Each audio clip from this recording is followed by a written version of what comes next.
사람들한테 묻지요. 어떻게 살았으면 좋겠습니까? 어떻게 살기를 소망하십니까? 이렇게 물으면 네, 목사님 뭐 큰 욕심 없어요. 그냥 평범한 삶을 그냥 살았으면 좋겠어요. 이렇게 얘기들을 합니다. 평범한 삶 없어요. 별 욕심 없다니요. 평범한 삶 자체가 욕심이에요. 이 땅에 평범한 삶 없습니다. 일부 예배 때 제가 몇몇 권사님들한테 권사님의 삶은 평범하셨습니까? 평범할 것 같았지만 평범한 삶이 없었습니다.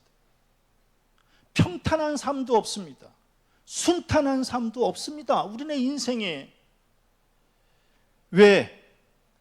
평범과 순탄함이 그렇게 말처럼 쉬운 일이 아닙니다.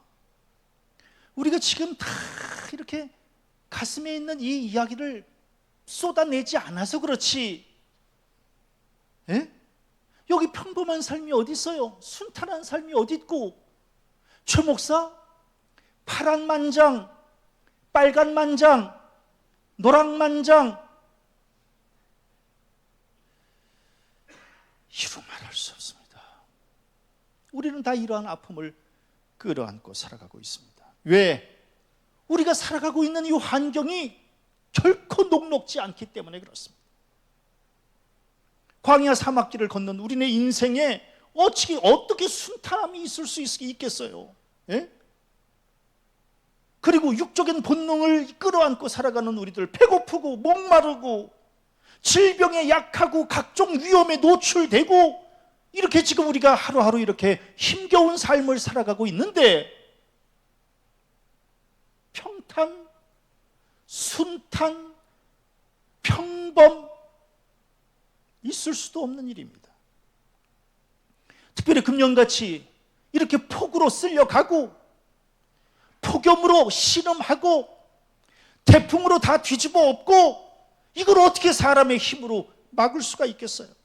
아무리 능력이 있어도 우리는 환경을 바꿀 수 없고 우리는 그저 그때그때 주어지는 환경 속에서 맞닥뜨려 살아가야 되는 피조물일 뿐이다 라고 하는 겁니다. 착각하지 마세요.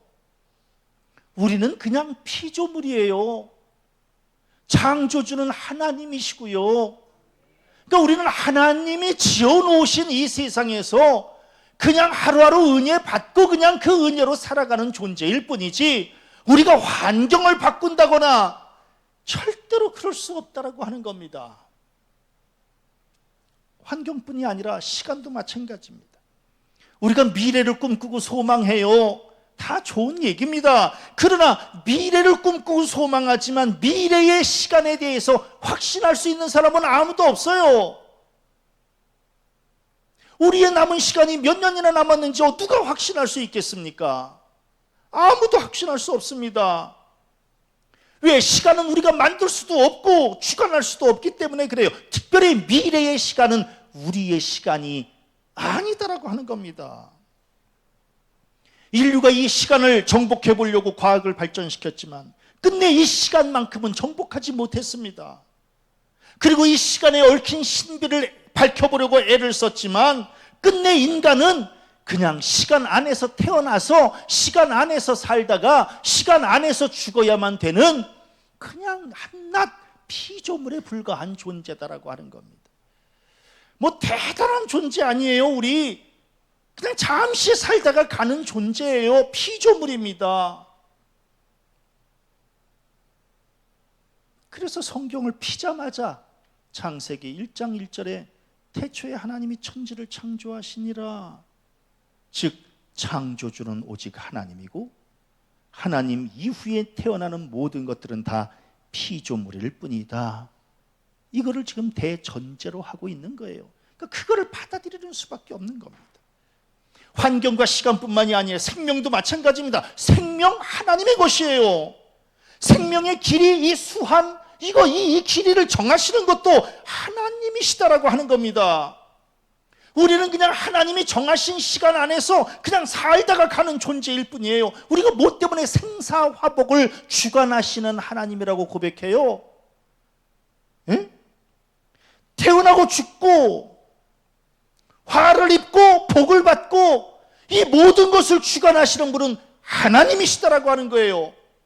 이걸 그냥 인정할 수밖에 없는 거예요. 그걸 고백한다라고 하는 것은 그렇게 믿는다는 것을 의미하는 것이고, 그리고 생명과 죽음을 결정하시는 하나님의 뜻에 그냥 따르겠습니다라고 하는 이 믿음의 결단이 담겨 있는 기도가 생사화복을 주관하시는 하나님이라고 하는 이 고백을 지금 우리가 하고 있는 거예요.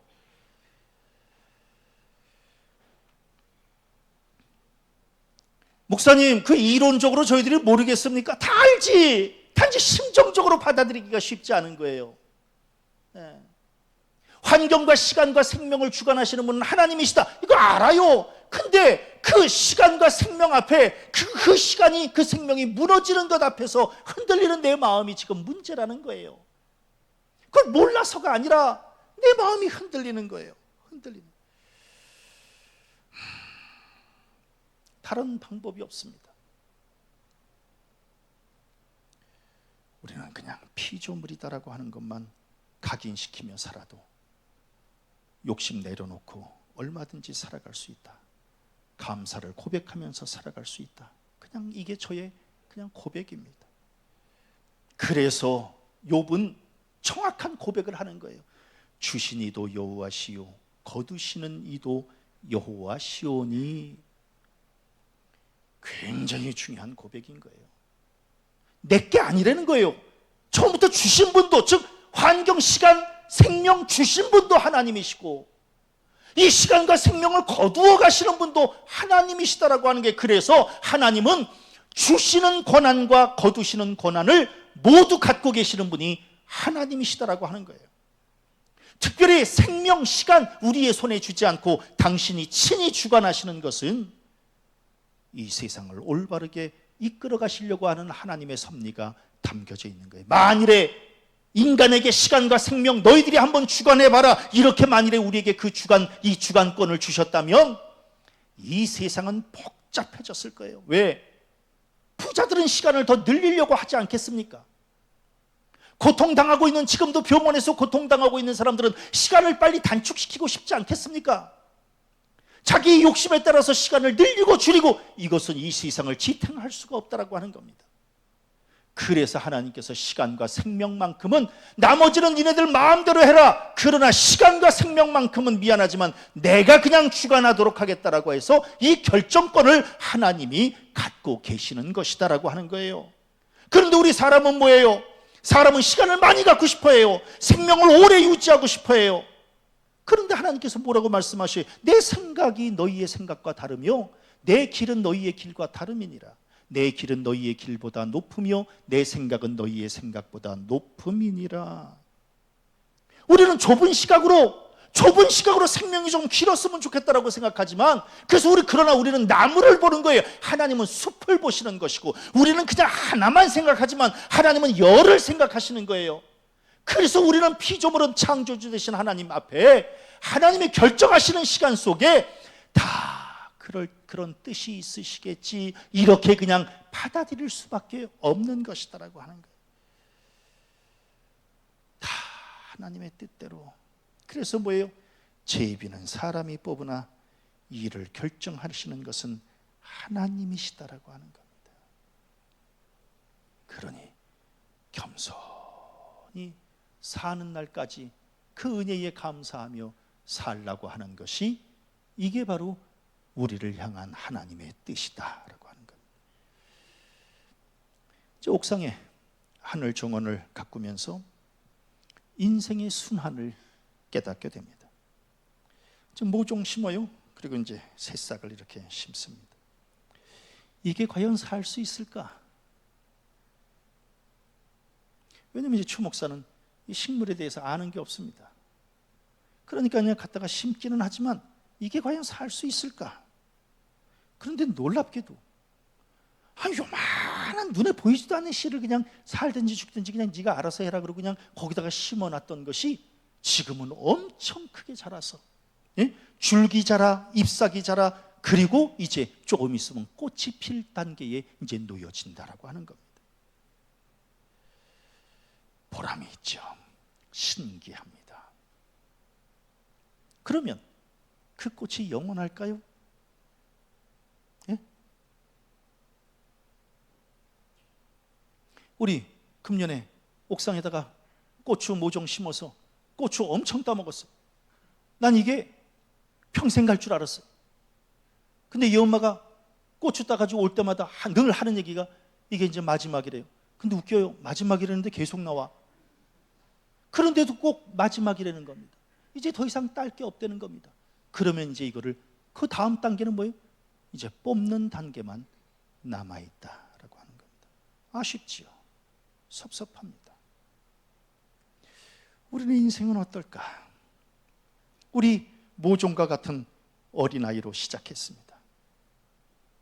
그럼에도 불구하고 이제 그 모종이 튼튼하게 잎사귀가 자라고 그리고 줄기가 튼튼해지므로 이제 드디어 청년이 되어지고 그리고 마침내 결혼을 해서 가정을 일구고 그리고 이제 장년이 되고 이제 제 나이가 되면 이제 뭘 걱정해요? 은퇴하면 어떻게 할까? 완전 은퇴 얘기는 생각도 안 했는데 이제 요새는 우리 친구들 만나면 맨날 은퇴 얘기만 하는 겁니다. 은퇴하고 뭐 할 거냐고. 그래서 제가 난 은퇴하면 버스 운전할 거라고. 응? 그러니까 은퇴하면 뭐 할 건가 이제 이 생각합니다. 그런데 이제 저보다 더 연배가 많은 사람들은 뭐예요? 이제 건강 문제, 죽음에 대한 문제를 이제 고민하게 되는 겁니다. 왜? 이게 인생의 순환이기 때문에 그렇더라고요. 그래서 오늘 성경 말씀에 모든 육체는 풀이요 그의 모든 아름다움은 들의 꽃과 같으니 풀은 마르고 꽃이 시들면 여호와의 기운이 그 위에 불미라. 이 백성은 실로 풀이로다. 이거 인정하고 있는 거예요. 이거 인정하고. 제가 어저께도 우리 작은 사모님에게 저 옛날에 25살 때 결혼할 때 이런 얼굴이었어요. 그래서 이제 얘 엄마랑 같이 이렇게 찍은 사진 이렇게 보여드렸어요. 그랬더니 작은 사모님이 이렇게 보시면서 사모님은 너무 아름다우셨네요. 그 다음에 또 이제 제 얼굴을 보면서 목사님 콧대가 높았네요. 저 원래 콧대 높은 사람이에요. 그런데 그렇게 젊었던 그 얼굴이 원하든 원치 않든 이렇게 되었다라고 하는 겁니다. 그러면 10년 뒤에는 어떻게 될까? 상상하기 싫을 뿐이지 변화가 일어나지 않는 것은 아니다라고 하는 겁니다. 우리는 다 이 순환을 대로 들의 풀과 같은 이러한 존재로 이렇게 살아가는 겁니다. 바울이 뭐라 그래요? 다윗이 내가 이제 세상 모든 사람이 가는 길로 가게 되었. 우리도 알아요. 우리 다 세상 모든 사람들이 가는 길로 그냥 그 죽음의 길로 간다라고 하는 것 모르는 거 아니에요. 그걸 왜 몰라요? 우리도 죽습니다. 다윗은 자기 아들 갓난아기가 죽었을 때에 뭐라고 얘기를 해요? 그 갓난아기 나는 그에게로 가려니와 그는 내게로 돌아오지 아니하리라. 내가 죽어서 훗날 하늘나라에 가서 그 내 아들을 내가 만나는 수밖에 없지. 내가 아무리 애통한들 그 아들이 다시 살아서 나에게 올 수 있겠느냐? 알아요. 그거 합니다. 돌아가신 장모님, 돌아가신 권사님들이 다시 살아서 우리에게 돌아올 수 없다는 거 압니다. 그걸 왜 모르겠어요? 그런데 받아들이기가 너무너무 쉽지 않다라고 하는 거예요. 예? 보통 문제가 아닙니다. 너무너무 힘이 들어요.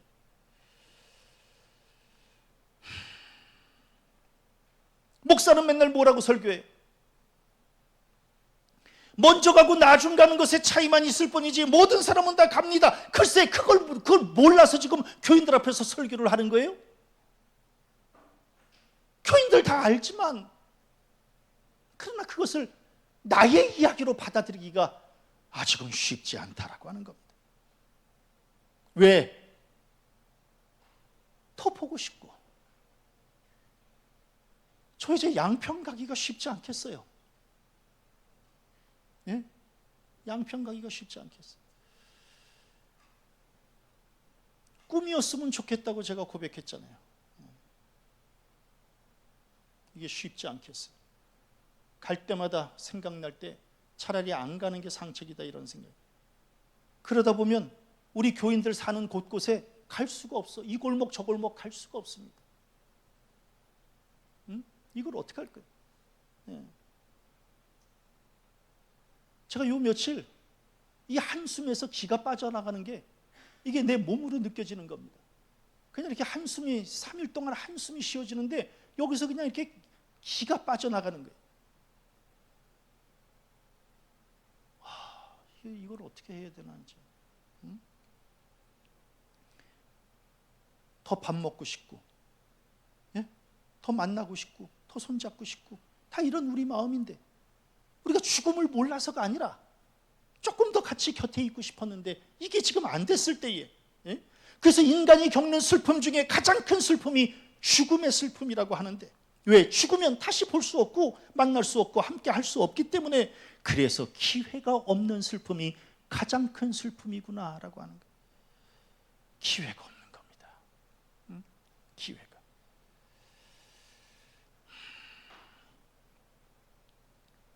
마음이 아파요. 특별히 아직 뽑힐 때가 아닌데 뽑혀졌을 때의 그 마음 아픔은 이루 말할 수 없습니다. 저렇게 옥상에 왔다 갔다 하면서 이렇게 꽃이 하나밖에 안 펴가지고 이걸 그냥 뽑아버릴까? 그래서 이제 마음 굳게 먹고 그냥 다 뽑아버릴까? 그냥 이러다가 그래도 그냥 며칠만 놔볼까? 왜냐면 꽃이 나름대로 하늘에도 있는데 그걸 뽑기가 너무너무 이 양심의 가책에 이게 있어서, 그래서 그냥 며칠만 놔둘까 했더니 며칠 지나 보니까 세상에 그 꽃이 대여섯 개가 되고 열댓 개가 되고, 그래서 이게 그때 안 뽑기를 잘했구나 이제. 그래서 우리가 이제 거기에 소망을 가지고 또 지켜보는 거 아니겠어요? 그런데 지금 우리 장로님, 우리 권사님 아직 뽑힐 때가 아닌데, 아직도 할 일이 있는데, 아직 열매를 맺힐 수 있는데, 그런데 이제 한순간에 이게 뽑혀버렸으니 너무너무 황망하다라고 하는 겁니다. 혹시 하나님이 잘못 결정한 거 아니실까라고 하는 의심이 들기도 하고, 도저히 받아들일 수가 없어서 신앙에 영적인 갈등이 생기기도 하는 이 상황을 지금 어떻게 받아들일 것인가라고 하는 거예요. 특별히 욥은 어때요? 성경에 보면 욥은 온전하고 정직하여 하나님을 경외하며 악에서 떠난 자라고 하는, 이렇게 인정받는 사람이었고 동방 사람 중에 가장 훌륭한 자라고 성경이 기록하고 있는데, 그런데 이러한 사람이, 이런 의로운 사람, 완전한 사람도 이 고난에서 피할 수 없었는데, 돌아보면 우리 장모님 얼마나 선하신 분이에요. 생각해보면 순진하신 양반이잖아요. 순진하신 양반. 예? 악의가 없고. 왜 그런 장로님을 왜 먼저 하나님이 불러가셨을까? 우리 김 권사님, 예? 우리 염 권사님 다 좋으신 분 아니었겠습니까? 선하신 분. 예? 양평에서, 때론 일산에서 그 먼 데서 예배 드리려고 그 전철 타고, 예? 이렇게 오셨던 그 분들, 그 선하신 분들을 하나님께서 이렇게 데리고 가시면 남아있는 우리들은 이걸 어떻게 해야 될 것인가라고 하는, 이걸 영적으로 어떻게 해석할 것인가라고 하는 이 갈등이 왜 우리에게 없겠습니까? 목회를 하면서 뜻하지 않은 어려움으로 마음고생할 때가 많은데, 이렇게 지금 황망한 일을 겪을 때에 목사도 이제 기운이 빠지는 겁니다. 교인들한테 뭐라고 설교해요? 고난이 내게 유익입니다. 이번에 보니까 아니더라고. 고난이 내게 유익이 아니라 고난은 고난이에요. 견딜 수가 없는 거예요.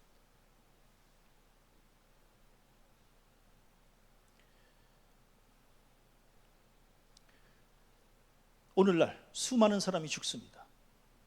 장례식장 잡기도 힘들고 화장장 잡기도 힘든 이러한 때를 지금 우리는 살아가고 있습니다.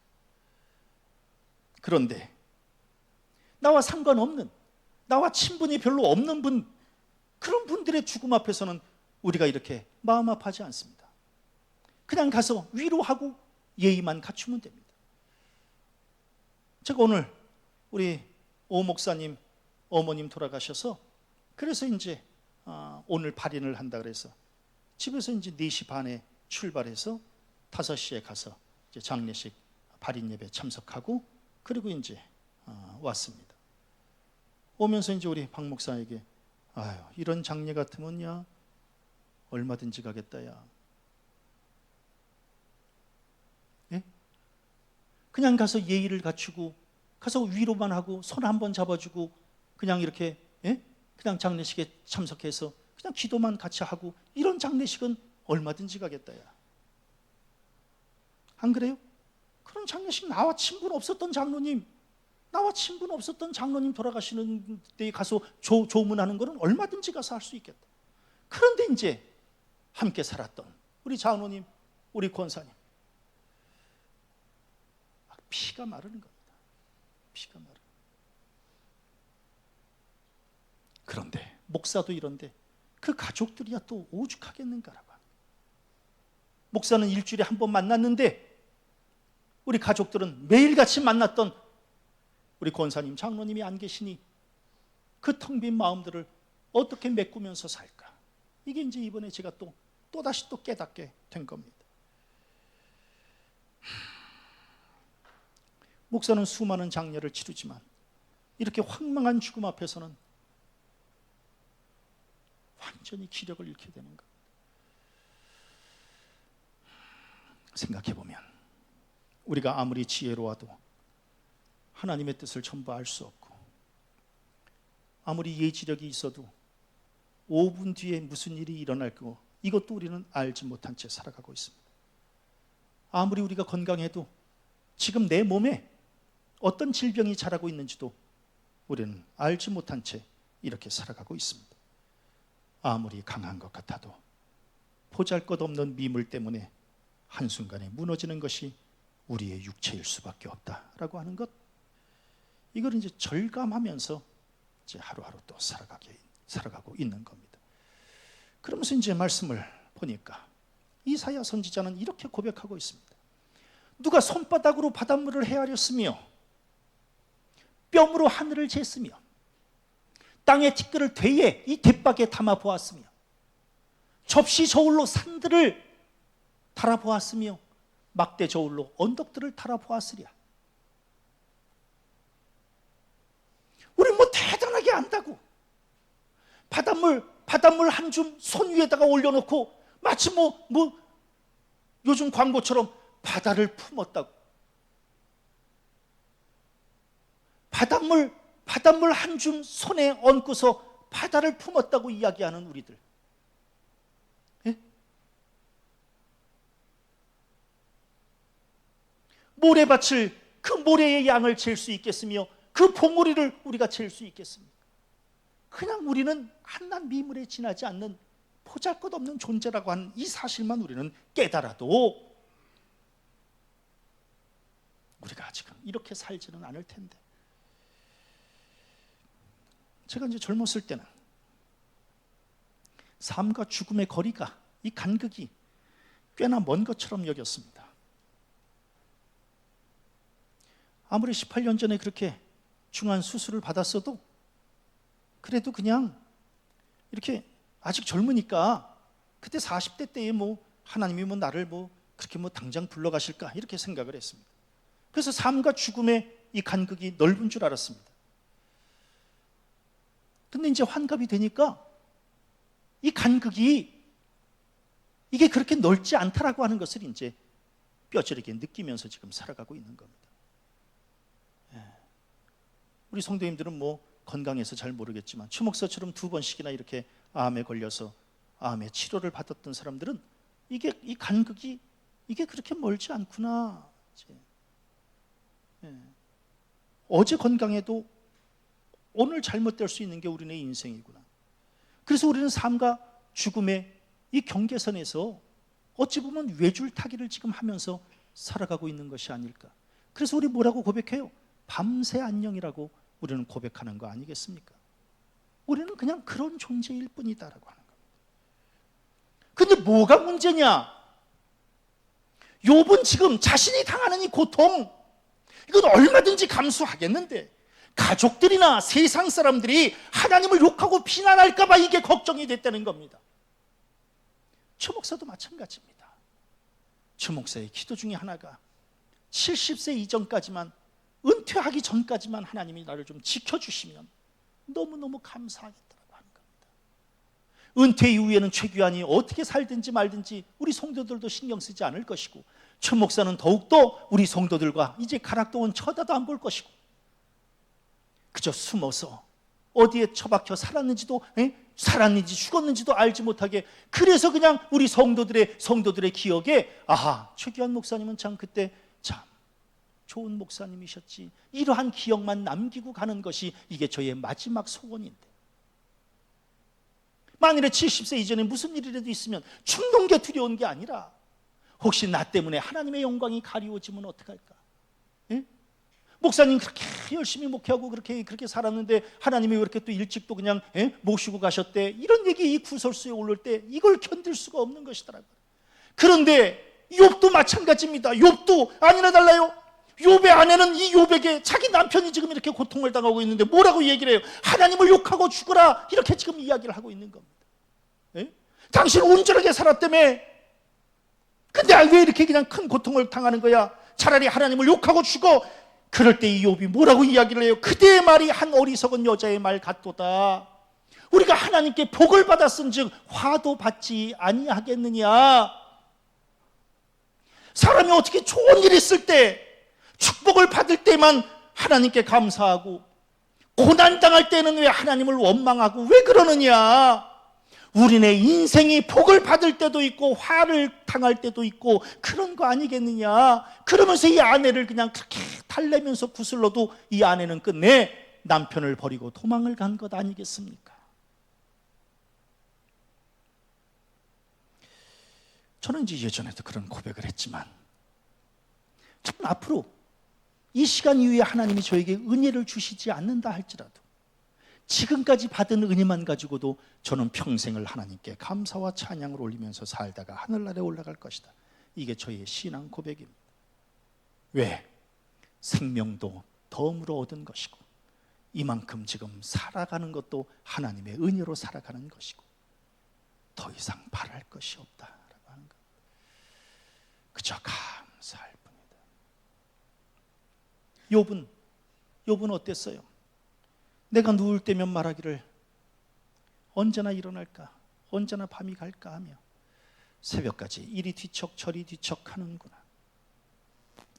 잠을 자지 못하는 겁니다. 잠을 자지 못합니다. 최 목사의 심정과 똑같습니다. 지난 주일에 제가 무슨 일이 있어서 한 3일 잠을 자지 못했습니다. 그래서 이제 3일 정도 지나서 또 마음 추스리고 좀 잘 자보려고 했더니 또 이제 장례가 나서 또 잠을 자지 못했어요. 이제 오늘부터 오후부터 좀 잠을 좀, 제가 어저께는 예엄마한테 여보 우리 어디 가서 하루만 좀 쉬었다가 올까? 그래서 내일 월요일이니까 가서 그냥 하루만 어디 가서 좀 쉬었다가 올까? 그래서 좀 이렇게 마음에 좀 쉬었다가 올라 그랬더니 오늘 또 장례가 나서, 그래서 오늘부터 3일 동안 또 왔다 갔다 또 할 생각을 하니까 이래 잠을 못 자고 저래 잠을 못 자. 그러니까 욥의 이 얘기가, 내가 누울 때면 말하기를 언제나 일어날까, 언제나 밤이 갈까 하며 새벽까지 이리 뒤척 저리 뒤척 하는구나. 욥의 심정이 최 목사의 심정이더라고 하는 겁니다. 혹여 교회가 흔들릴까, 하나님의 영광을 가리울까, 제 염려를 가지고 사는 겁니다. 그런데 너무너무 감사한 것은 욥이 이 모든 일에 욥이 범죄하지 아니하고 하나님을 향하여 원망하지 아니하니라. 그리고 또 뭐라 그래요? 이 모든 일에 욥이 입술로 범죄하지 아니하니라. 이제 오늘 우리 박웅수 권사님 목양실에 오셔서 이런저런 얘기를 하면서 이제 일어나셔야지요. 네, 목사님 일어날 겁니다. 걱정하지 마세요. 정주 씨, 이제 다시 또 일어나서 일상의 삶을 또 사셔야죠. 네, 목사님. 이제 목사님이 기도해 주시니까 일어나야죠. 그러니까 제가 또 그 한마디에 또 이제 힘을 얻고 또 예배하러 올라온 겁니다. 만일에 박웅수 권사님이, 예?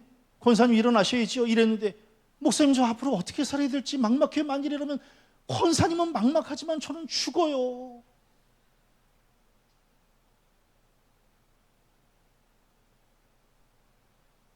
난 죽는다고.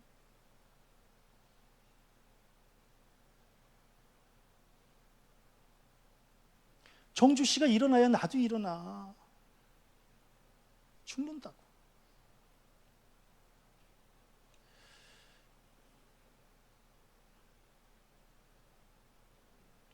그런 얘기는 하지 말아야지. 정주 씨는 나한테, 목사님, 우리 어머님이 김호중을 그렇게 좋아했는데 김호중보다 목사님을 1번으로 좋아했습니다. 그 얘기가 이제 내 가슴에 이제 확 와서 이게 이제 박힌 거예요. 장례식을 치르는데 알지도 못하는 김인숙 권사님 아시는 분, 그 친구가 오더니 목사님이시냐고. 그렇다고 그랬더니 우리 김인숙이 마지막 순간까지 신앙생활 행복하게 하고 갈 수 있도록 목사님이 곁에 계셔 주셔서 고맙다고, 만날 때마다 우리 목사님, 우리 사모님 이러면서 그냥 목사님 칭찬을 해서 목사님 한번 얼굴 보고 싶었는데, 그런데 오늘 드디어 얼굴 본다고. 그런데 우리 친구가 마지막 가는 순간까지 행복하게 신앙생활하고 갈 수 있도록 목사님이 도와주셔서 고맙다고 이제 그 얘기를 하니까, 그것도 이제 또 내 가슴에 또 확 이제 이렇게 박히는 거예요. 이걸 어떻게 할 거예요? 응? 그래도 너무너무 감사한 것은 우리 박웅수 권사님이 일어나시겠다 그러고 정주 씨도 다시 힘을 내겠다 그러니까 또 이제 최 목사도 다시 또 이제 힘을 내보는 거예요. 또 우리 성도들도 마찬가지 아니겠습니까? 이걸 어떻게 할 것인가? 힘을 내는 수밖에 없더라. 그래서 욥이 범죄하지 아니하고 하나님을 향하여 원망하지 아니하니라. 욥이 입술로 범죄하지 아니하리라. 더 이상 불평하고 원망하지 않는다라고 하는 거예요. 그러니까 이런 사람을 만나면 목회의 보람을 또 갖는 거예요. 그러면서 지금 다시 또 목회 또 그럼 한번 좀 시작해 볼까? 또 이런 마음을 갖는 거예요. 이제 목회자의 마음이에요. 그래서 욥과 같은 사람만 있으면 목회할 만하겠어요. 그렇게 어려움을 겪는데 욥이 입술로 범죄하지 않는다 그러잖아요. 응? 오늘 발인 예배를 이렇게 갔더니 그 담임 목사님이 조사를 이렇게, 담임 목사님이 조사를 또 다 써오셔가지고 조사를 읽는데, 그 윤 장로님, 오 목사님 어머니 그 윤 장로님을 생각하면서 글을 써서 이렇게 하는데, 장로님 덕분에 행복했습니다.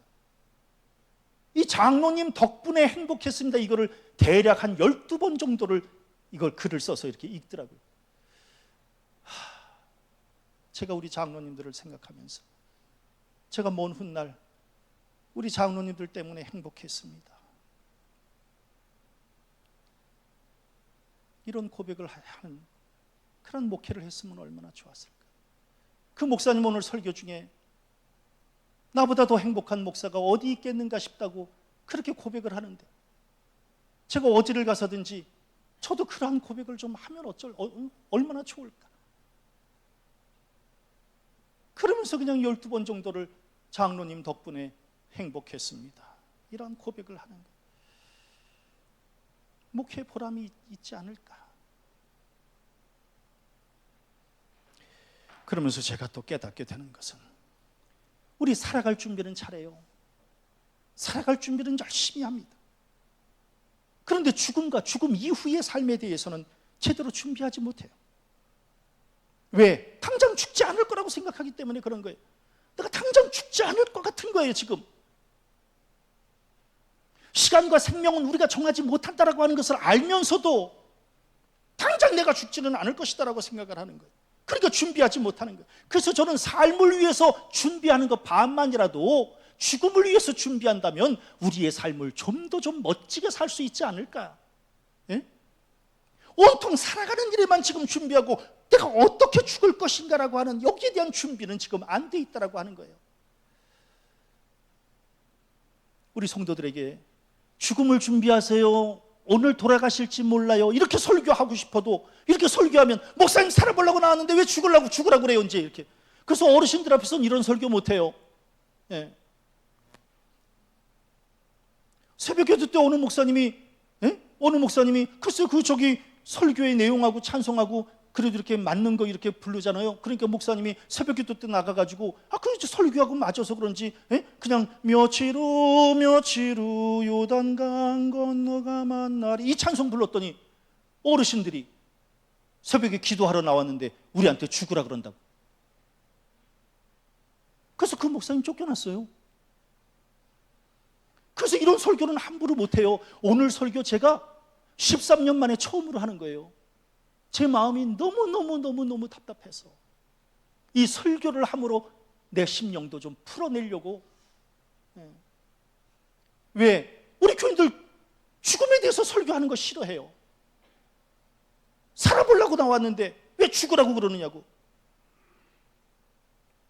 그러나 우리는 죽어요. 그러나 우리는 죽습니다. 준비하자는 겁니다. 나중에 후회하지 않으려면 사랑하고, 혹시 부모님 계신 분들은 더 효도하고,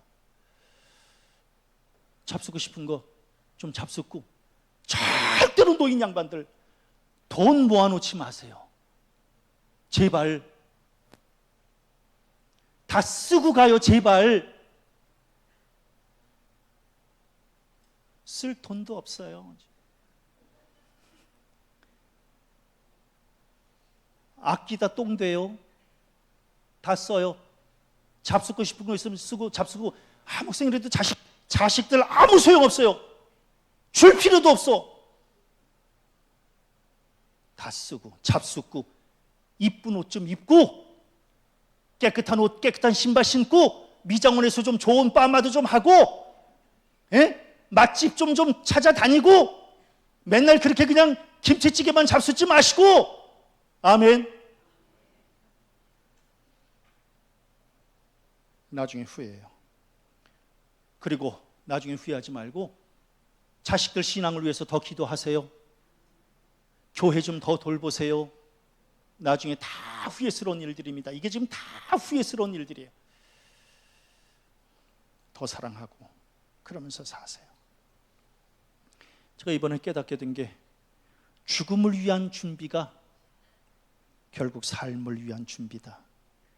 이거를 이제 제가 깨닫게 됐습니다. 우리가 죽음을 위해서 준비하는 것이 결국은 삶을 위해서 준비하는 것이다. 우리 뭐라 그래요? 죽음은 가장 큰 스승이라고 그랬어요. 죽음을 통해서 깨닫고 배우는 게 너무 많기 때문에 그런 거예요. 우리 사랑하는 장로님이나 권사님들의 이러한 죽음을 겪으면서 하나님 앞에서 나 자신의 모습을 다시 한번 좀 돌아보고, 그리고 하나님 앞에 우리가 어떤 모습으로 가야 될 것인가도 한번 좀 점검하고, 그래서 죽음을 준비하며 삶을 더 풍성하게 살아가는 복된 성도들 되어지시기를 주님의 이름으로 간절히 축원합니다.